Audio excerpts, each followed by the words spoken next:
informal, como somos nosotros, para conocer más del presentador, del conductor, si ustedes quieren, Rafael Correa, y de nuestros invitados sobre todo. Y esta vez vestimos de mantel largo el programa, porque tenemos aquí en el set a ese querido amigo Aquiles Álvarez, futuro alcalde de la ciudad de Guayaquil. Bienvenido, Aquiles. Qué gusto tenerte aquí. El gusto es mío, presidente. Gracias. Gracias por tomarse el tiempo, por invitarme y conversemos. Bueno, empecemos. La pregunta que siempre le hago a mis invitados. ¿Quién es Aquiles Álvarez? Aquiles Álvarez, guayaquileño, 38 años. Barcelonista. Por supuesto. Casado desde el 2016. Enamorado con mi esposa desde el 2010. Tengo 2 hijos, 2 años. 6 años, espérate antes de casarte. Sí. ¿No te sacaron tarjeta roja? Me sacaron algunas, pero había bar. Entonces, ahí aguantábamos.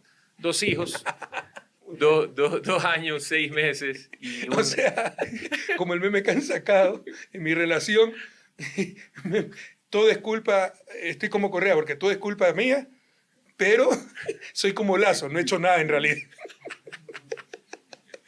¿Se ha visto ese meme? Sí, lo he visto, Genial. buenísimo. Pero en todo caso, conmigo había bar y alargamos un poquito el tema por cosas de la vida. Realmente esperé tener una estabilidad en muchos aspectos para dar el siguiente paso, ¿no? Tengo 2 hijos, uno de 2 años. ¿A qué edad te casaste? Me casé a los 33. Porque yo me casé a 29 y no planificaba, ¿no? Y eso me costó mucho. Pasamos muchas dificultades económicas al inicio, ¿no? Y no Duro. es algo menor, ¿no? No, Hay que tener durísimo, cierta estabilidad durísimo. material. Totalmente, Sí. parece mentira, pero es parte de la vida y en el entorno del día a veces se complica. En todo caso, casado, 2 hijos, uno de 2 años 7 meses y mi hija de 1 año 6 meses. Qué lindo. Sí, seguiditas. Mi esposa ahí se embarazó rápido. Y bueno, acá estamos. Emprendedor por naturaleza, crecí con el ejemplo de mi padre y de mi abuelo. Pero creo que tuviste una niñez y una adolescencia bastante dura, ¿no? Sí, una adolescencia más que todo dura. Mi abuelo trabajó desde muy chico, fue chofer de la Coca-Cola, después emprendiendo en la vida, comercializó café y cacao y después se encaminó en la comercialización de hidrocarburos. Pero tus padres se divorciaron cuando tú eras muy pequeño todavía, ¿no? Sí, mis padres se divorciaron en el 90, nosotros nos quedamos con mi papá. ¿Qué edad tenías tú? Yo tenía 6 años. Tu madre tuvo que emigrar. Mi madre se fue por el tema personal con mi padre, se casó con un cubano ciudadano americano en Estados Unidos. Tengo 2 ñaños más, allá somos en total 5. Ñaño, a los años que escucho esa palabra. Sí sabes lo que significa ñaño, ¿no? Bueno, Es quichua. Y en verdad es ñaña, es para las hermanas. Sí, bueno, somos 5 ñaños en total, soy el mayor de los 5, 3 de padre y madre, 2 de parte de madre.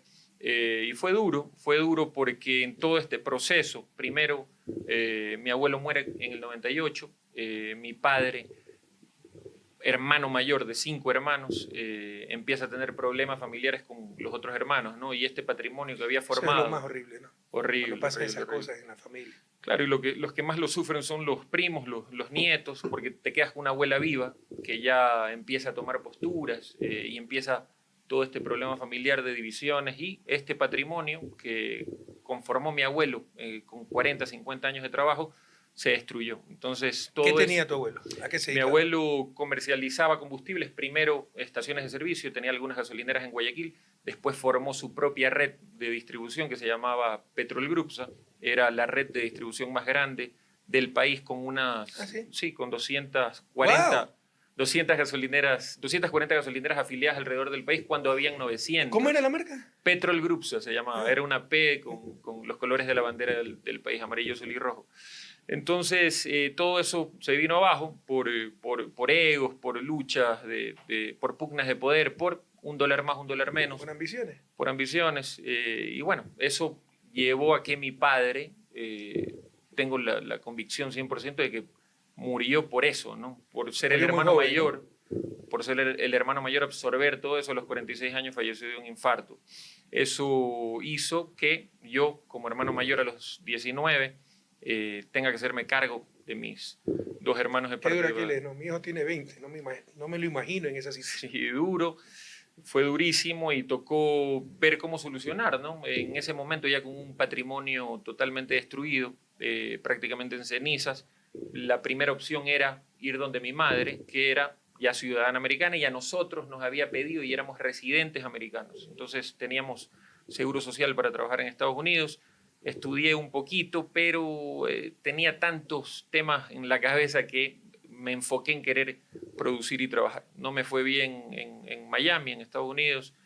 Por eso yo siempre digo que más que el sueño americano es una pesadilla americana, ¿no? ¿Por qué? Porque, y yo por eso valoro mucho a los migrantes. Si bien es cierto... Los migrantes son mis héroes. Es increíble. Son mis héroes también. Son gente increíble. Porque yo migré, pero con todas las comodidades. Igual llegué a la casa de mi madre, donde no me faltaba la comida. Igual aún con todo eso, fue durísimo y no pude aguantar esa presión psicológica y regresé al país. Por eso los migrantes... ¿Pero qué pasó? Regresé porque dije, no, mi sitio es en Guayaquil, tengo que volver a ¿A Guayaquil. qué te dedicaste? ¿Qué hiciste En Miami fui, primero que nada, trabajé en un restaurante que se llama La Carreta, que es famoso, cubano. Estuve un tiempo ahí, después tuve 2 trabajos, ballet parking en la playa, en North Miami Beach, y en la tarde era pizza boy, como dicen los gringos. ¿Mucho maltrato? ¿Por qué dices que es la pesadilla americana? Pesadilla americana porque sí, trabajas mucho, espectacular, te pagan, pero el costo de la vida es muy alto. O sea, si yo no hubiese tenido a mi madre que me daba el hogar, que no me costaba, y la comida, no hubiesen alcanzado los recursos. Yo veía que con eso no me iba a alcanzar para vivir. Tuve que reinventarme, volver al país y me metí en la cabeza que tenía que volver a emprender en el mismo negocio que nos ¿A iba qué a edad comer. regresaste? Regresé ya a los 22. Pasaste 3 años. Pasé 3 años en Estados Unidos. Y mi espejo siempre fue emprender en lo que siempre nos dio de comer, con lo que yo crecí, ¿no? Comercialización de combustibles. Gracias a Dios pudimos recuperar uno que otro bien inmueble y nos capitalizamos para empezar de nuevo con estaciones de servicio. Empecé alquilando estaciones de servicio y después adquirí una y así poco a poco fuimos metiéndonos de nuevo al negocio, ¿no? Vida dura, pero lo que sembraste dio frutos, ¿no? Porque no me gusta la palabra exitoso. ¿Quién sabe quién es exitoso? ¿Quién Claro, sabe la vida? nadie puede medirlo. O sea, el éxito es ser feliz, tener una familia que te quiera. Pero bueno, eres un emprendedor que ha generado trabajo y que ahora, gracias a Dios, pues genera riqueza, ingresos para los demás y servicios para tu comunidad, para tu ciudad, para tu país. Gracias a Dios, creo que es una bendición. Para mí no hay nada más lindo que poder servir a alguien, que poder generar una plaza de trabajo. Y bueno, como usted dice, pagar los impuestos, ¿no? Hay que entender que pagando impuestos podemos tener un mejor país. El otro día veía una entrevista, no me acuerdo con quién, que usted decía cómo la gente paga más por seguridad privada cuando si pagas impuestos aminoras ese rubro en tu vida, ¿no? Porque es la torpeza, ¿no? El no ver más allá de sus propias narices. Menos impuestos, menos Estado, más inseguridad porque no hay policía, no hay nada, y contrato, seguridad privada, que me cuesta mucho más y no relacionan causa con efecto. Y todos vivían peor, ¿no? Es el problema de ver la parte y no ver el todo. No se entiende que nuestras acciones acumuladas hacen perder a toda la comunidad y finalmente rebota sobre nosotros mismos y el costo es mayor, ¿no? Totalmente. Es la diferencia entre la lógica individual y la lógica colectiva. Y esa lógica colectiva nos falta muchísimo.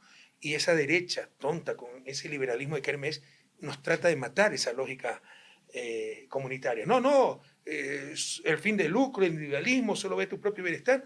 Mi bienestar es pagar menos impuestos. Pero pagando menos impuestos tengo menos servicios, entre seguridad, y más tarde tengo que pagar mucho más por seguridad privada, que me da menos seguridad porque me cuida la casa, pero no me cuida la comunidad, ¿no? No me cuida a mis hijos cuando van a una fiesta en otro barrio y no relaciona esa causa con efecto. Totalmente. Y eso nosotros lo tenemos claro, tenemos esa visión. Y por todo lo que viví, por el ejemplo que tuve con mi padre y con mi abuelo, cuando el expresidente Alfredo Palacios lo puso de ministro de Economía, me empecé a conectar porque veía un ministro respetuoso, pero irreverente en el sentido de no aceptar las políticas impuestas por el FMI, que lo conté en mi documental. Empecé a ver que por fin nació un liderazgo que era apegado a mi ideología, de ser irreverente con todo lo que me había pasado, porque los problemas de la vida te hacen ser irreverente, no aceptar todo lo que te quieran imponer cuando no están en lo correcto. Otra cosa es ser sencillo y humilde y racional, que cuando no tienes la razón la tienes que aceptar. En todo caso, vi ese ministro que terminó renunciando y se convirtió en una opción para presidente, ¿no? Perdona que me haga propaganda, pero algunos me dicen a mí Jalisco, autoritario, bueno, cualquier cosa, porque no concedo la razón al otro. Yo vengo de la academia.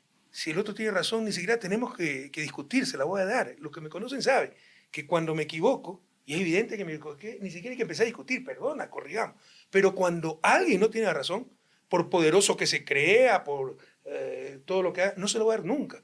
Y ya es más fuerte que yo. Eso es ser mal político, porque todo el mundo se tiene que ceder a la fuerza. No, yo solo cederé a la razón. Y si alguien no tiene la razón, jamás se la daré. Jamás le he dado la razón a quien no la tiene. Y eso aparece muchas veces como prepotente, autoritario, alisco. No. Pero para ciertos grupos y para cierta prensa, pero la gente valoró eso.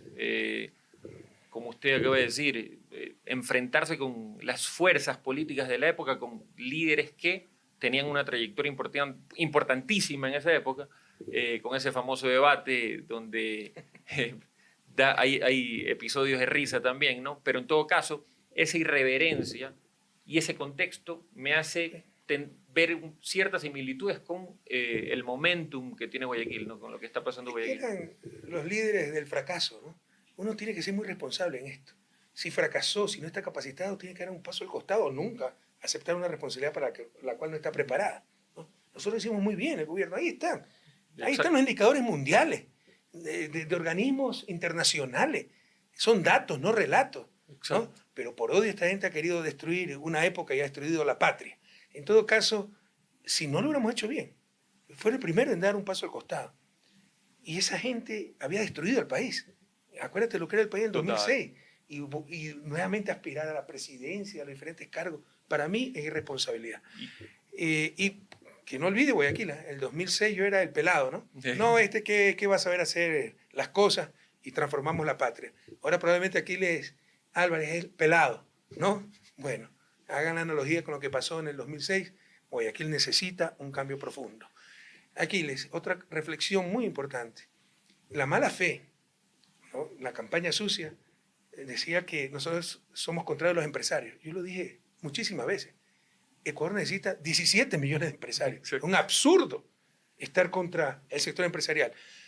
Ahora, empresario es un concepto general, ¿no? El que organiza factores de producción para generar bienes y servicios. Puede ser empresario capitalista para un legítimo fin de lucro. La Madre Teresa de Calcuta era empresaria, organizó a la Hermana de la Caridad para servir a los más pobres.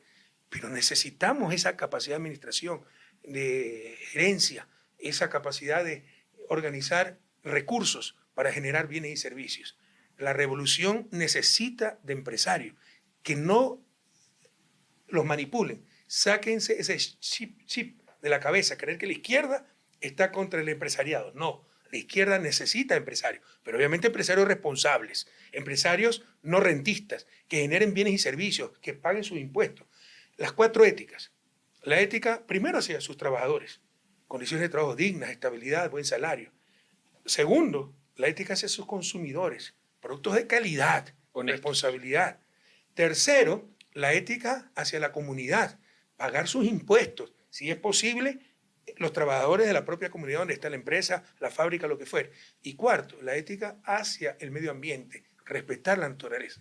Los empresarios, con esas 4 éticas, bienvenidos a la Revolución Ciudadana. Es que hay empresarios y empresaurios. Sí. Hay empresarios y tenemos muchos en Ecuador. Y hay muchos en Ecuador. Mira cómo se ha hecho la fortuna. El propio Lazo. Por Dios, la memoria es frágil. Perdóname, es que te interrumpo porque esta cosa me indigna. Vean cómo hizo su fortuna, jugando con las lágrimas de nuestros migrantes, en la crisis bancaria, los certificados de depósito redimible, ¿no? A la gente le robaron su plata, le congelaron la plata. El gobierno neoliberal, cuando vivió en peligro a sus panas, hace la incautación de bienes más grande de la historia del país. El gobierno neoliberal, que se basa supuestamente en los derechos privados de propiedad, ¿no? Y le quitan la plata a la gente, le congelan su depósito y le dan certificados redimibles, no CDR, que los podrían negociar. Bueno, los bancos se los compraban al 40%, con 60% de descuento. Banco de Guayaquil, mira, Guillermo Lazo. E hicieron un decreto de Maguad para que la CFN, Corporación Financiera Nacional, tenga la obligación de comprarle a los bancos al 100% de esos papeles que le compraban a la gente, el 40%. Increíble. Y con eso extinguían su deuda. Entonces, ¿qué hicieron? Quebraron a los migrantes, a la gente que les congelaron sus depósitos, muchos de ellos migrantes, se nos suicidaba la gente. Se hicieron multimillonarios los bancos, ciertos bancos y los dueños de esos bancos como Lazo, y quebraron a la CFN, a la cual encontramos llena de papeles, basura. Y la gente se olvida de esas cosas. La gente se olvida, pero se está acordando. Ojalá. La gente sabe que estábamos mejor, incluso los que por vergüenza, capaz social, a nivel social, no quieren reconocerlo, lo saben y lo hemos conversado. Sí, pues es irresponsable ver objetivamente cómo se hicieron bien las cosas, y les caiga bien Correa, les caiga mal, Exacto. y por odio, por fijaciones ideológicas, rechazar ese bienestar y tener al país como lo tiene. Es ya ser irresponsable. Totalmente irresponsable, pero yo tengo esperanza. Yo tengo esperanza que se ha tocado esa tecla sentimental de que la gente sabe que estábamos mejor, que esto va más allá de un tema personal. Esto es un tema de volver a empezar en el país. Queremos que Guayaquil sea ejemplo de un gran Ecuador. Y volviendo al tema de los empresarios y empresarios, tengo en mi actividad económica, y no solo en la mía, sino muchos amigos que son empresarios que hacen las cosas muy bien y que quieren estar con nosotros. Por eso yo tengo la esperanza de que esa ola a nivel país se vaya sumando cada vez más. Y probablemente esa sensibilidad tuya viene de tu dura adolescencia, lo que te tocó enfrentar, ¿no? Sí, presidente, adolescencia dura, me quedé con mis hermanos, bueno, 5 de padre y madre, pero 3 directos de padre. Fue duro, tocó volver a empezar, pero gracias a Dios, siempre aferrado a Dios, hemos buscado salir adelante, ¿no? Siempre te escucho nombrar a Dios. Sí, siempre. No me gusta esta pregunta, ¿no? En Estados Unidos serían políticamente totalmente incorrectas, pero ¿profesa alguna religión? Bueno, me bauticé de chico en Cristo del Consuelo.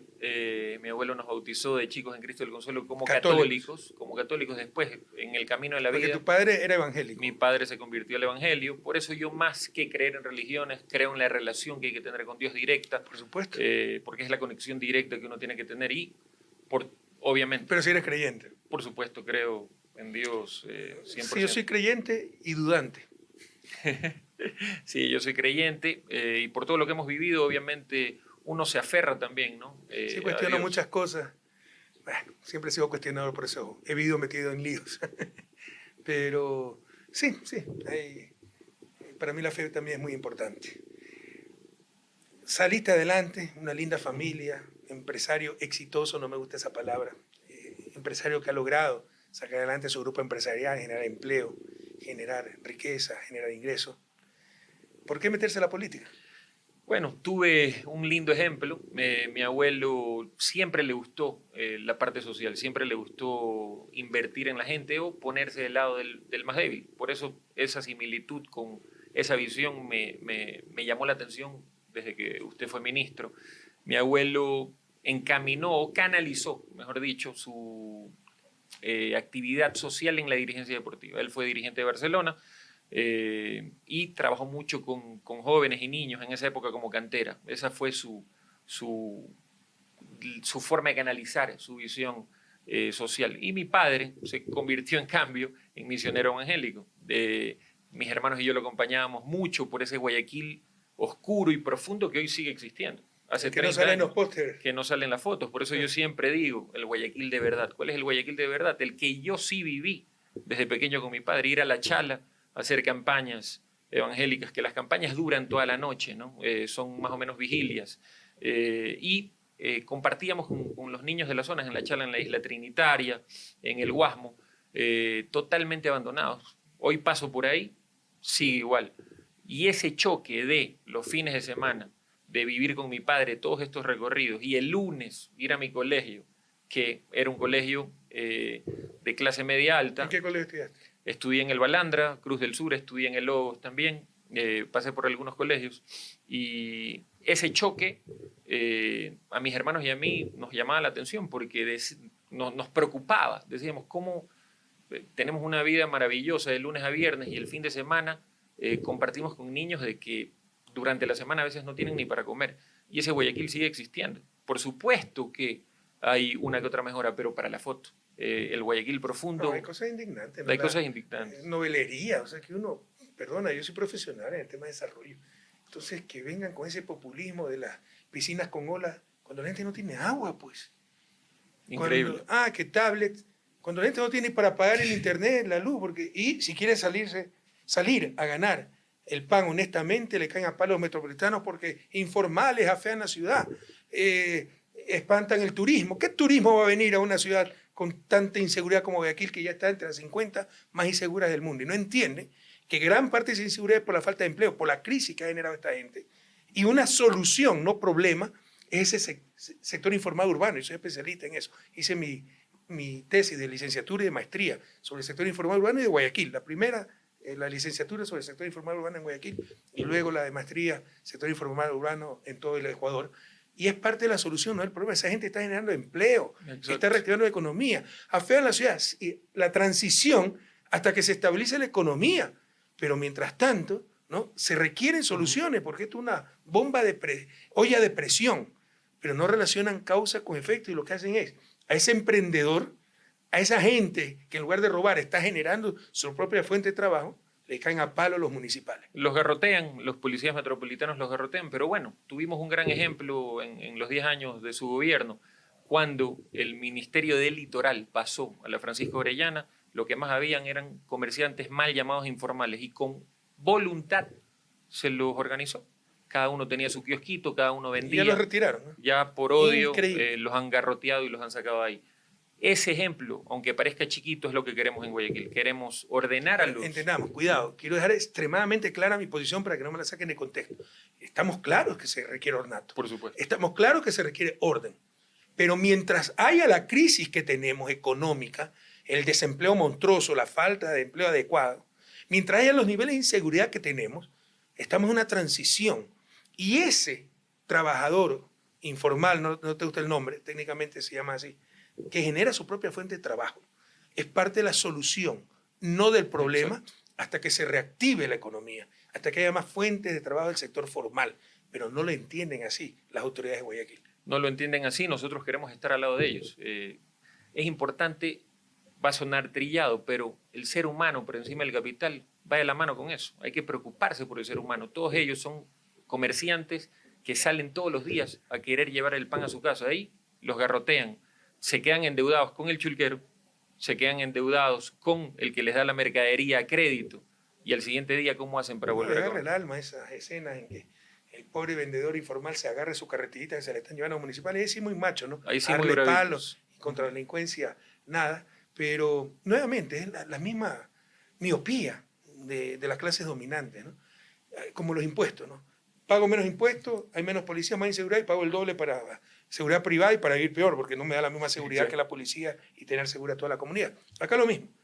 No me gusta tener esta carretilla, me daña la visión, cáele a palo, sácala, y después cuánta inseguridad, no pueden ni salir a las calles, y no entienden que estas cosas están relacionadas, porque una de las causas de la inseguridad, por supuesto, es crimen organizado, de gente mala, pero también es la falta de empleo. Totalmente de acuerdo, y va de la mano también con una Guayaquil que está totalmente desordenada. Hoy tenemos espacios públicos que no se los ocupa. Tenemos el Parque Samanes totalmente abandonado, la isla Santay, que era un proyecto maravilloso que conectaba Guayaquil con la isla, y Durán está totalmente desbaratado. No puede ser que por odio se hayan destruido grandes obras. Esa era parte del proyecto global que se llamaba Guayaquil Ecológico. Cuando yo llegué a la presidencia, el modelo exitoso de Guayaquil, que exitoso no tiene nada para la foto, ¿no? Tenía Guayaquil menos de 1 metro cuadrado de espacios verdes por habitante. Cuando la OMS, la Organización Mundial de la Salud, estima en cerca de 9 metros cuadrados de espacios verdes por habitante para que la gente viva bien. Gracias a ese parque Samanes, el tercer parque urbano más grande de América Latina, el proyecto total son 800 hectáreas. Exacto. Lo pararon.